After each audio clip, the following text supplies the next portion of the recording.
Hallelujah, praise the Lord. आप सभी को जय मसीह की। प्रभु का धन्यवाद करते हैं कि प्रभु हम सबको सुरक्षित रखे और इस सुबह की बेला में हमें प्रवेश कराया। प्रभु का धन्यवाद करते कि आज की सुबह को हम सब देख पाए।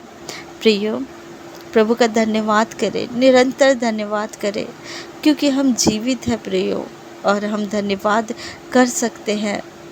तो आप सब धन्यवाद करें, क्योंकि वही परमेश्वर है जो सच्चा है, जो हमारे हर एक सुख दुख को देखने वाला परमेश्वर है। आइए प्रियो, हम छोटी सी दुआ में जाएंगे, उसके बाद हम वचन में जाएंगे। धन्यवाद पिता, मेरे खुदा आपका धन्यवाद करते हैं। मेरे पिता परमेश्वर आपके चरण के निकट आते हैं, आपके स्वर्गीय सिंहासन के निकट आते हैं और आपको प्रणाम करते हैं। यीशु नासरी के नाम से प्रभु आपके चरण के निकट आते हैं।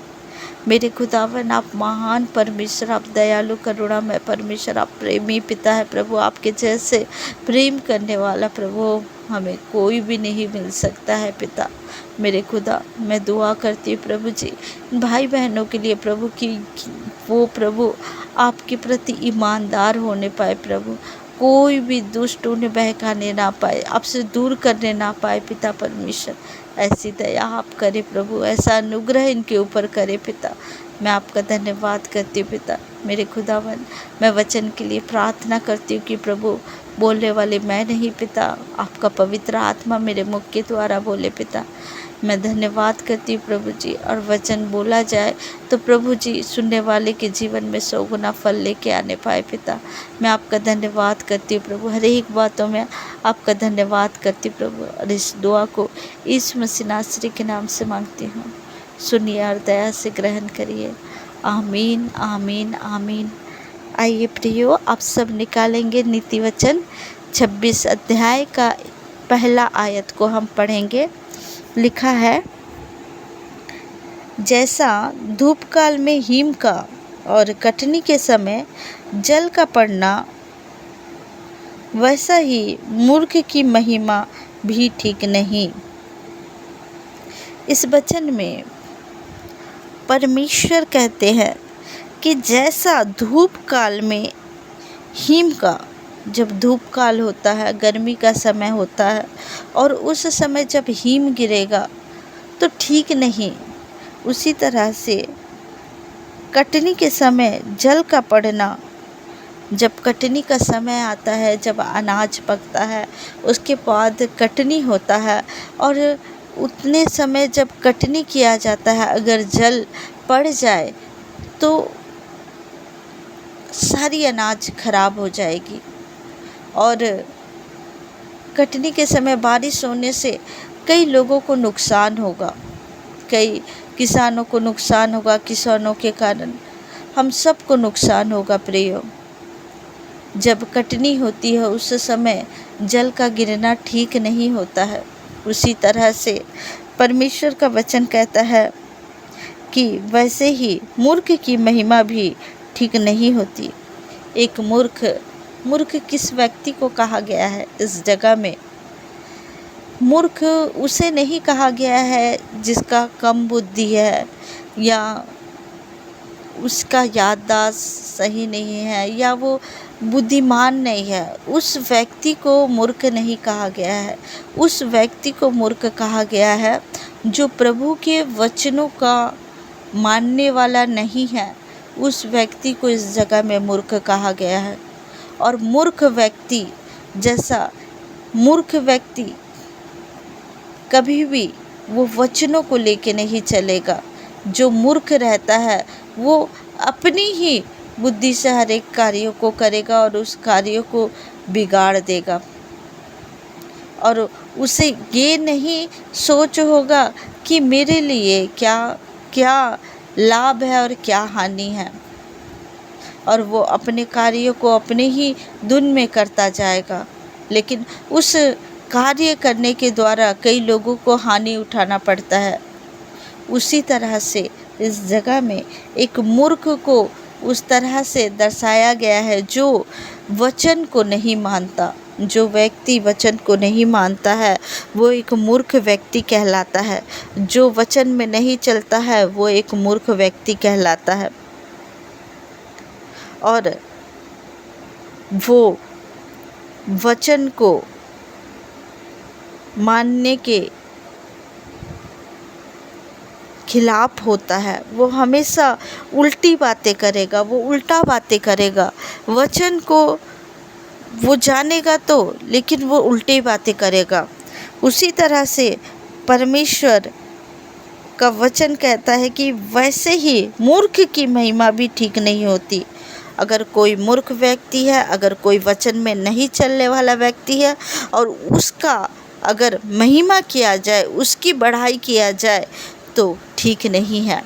क्योंकि अगर आप उस व्यक्ति का बढ़ाई करोगे जो गलत रास्ते में है, जो वचन के खिलाफ है, वो व्यक्ति का महिमा करोगे, बढ़ाई करोगे, तो वो व्यक्ति आगे चल के और भी हानिकारक हो सकता है। अगर आप ऐसे व्यक्ति को बढ़ावा दोगे कि वो अपनी मूर्खता को करते जाए और वो वचन का नहीं मानने वाला इंसान हो और वो ऐसी काम करते जाए, तो परमेश्वर का वचन इस जगह में यही कहता है कि मूर्ख की महिमा भी ठीक नहीं होती है। मूर्ख की महिमा ना किया जाए। जो परमेश्वर के वचन में नहीं चलता है, जो परमेश्वर के वचन को नहीं मानता है, वैसे व्यक्ति को महिमा ना दिया जाए, क्योंकि ऐसे व्यक्ति का महिमा करना भी ठीक नहीं है। जो वचन को नहीं माने वो व्यक्ति मूर्ख कहलाता है।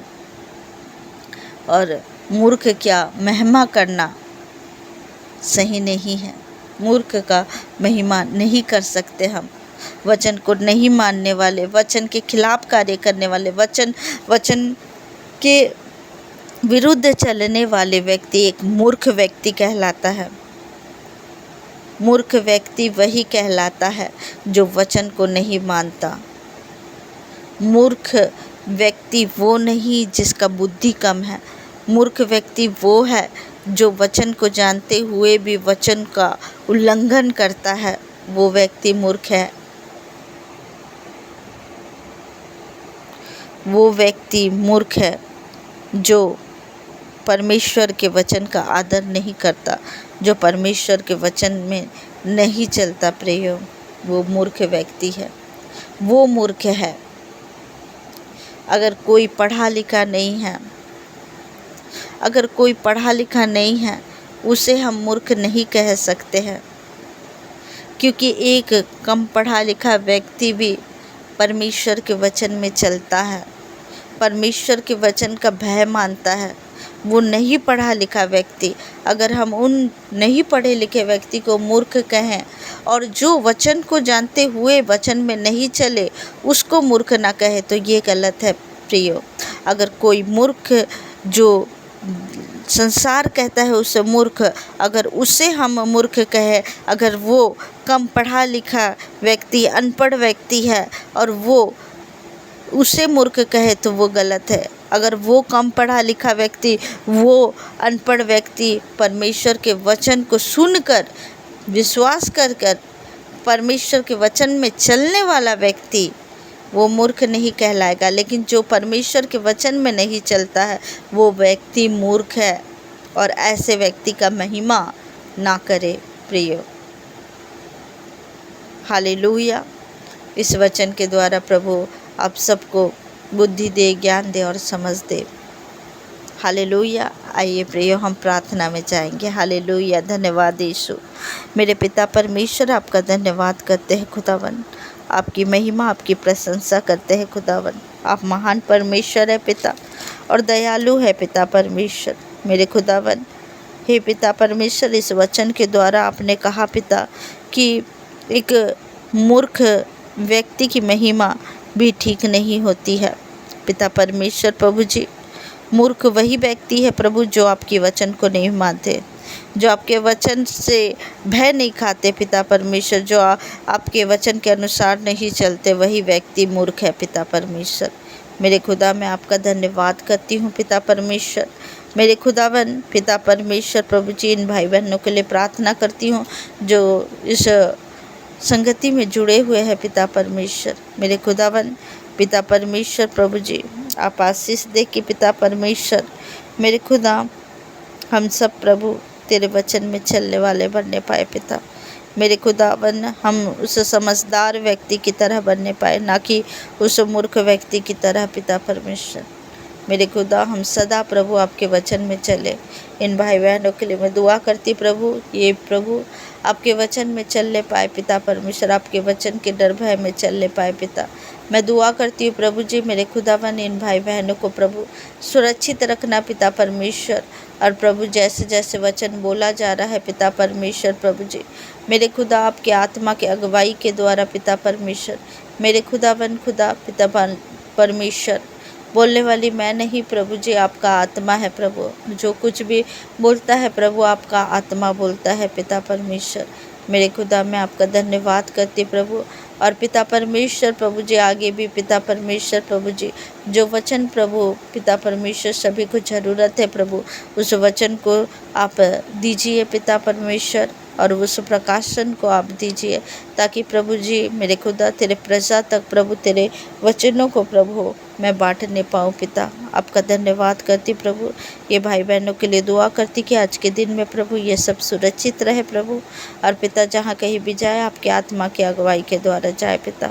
मैं आपका धन्यवाद करती प्रभु, आपके लहू से प्रभु इन सब को ढाक करके प्रभु आपके सुरक्षित हाथों में सौंपती हूँ, और इस दुआ को हमारे उद्धार करता यीशु मसीह नासरी के नाम से मांगती हूँ। सुनिए और दया से ग्रहण करिए। आमीन आमीन आमीन। हालेलुया। आप सबको जय मसीह की। God bless you. प्रभु आप सबको आशीष दे और बरकत दे। आमीन।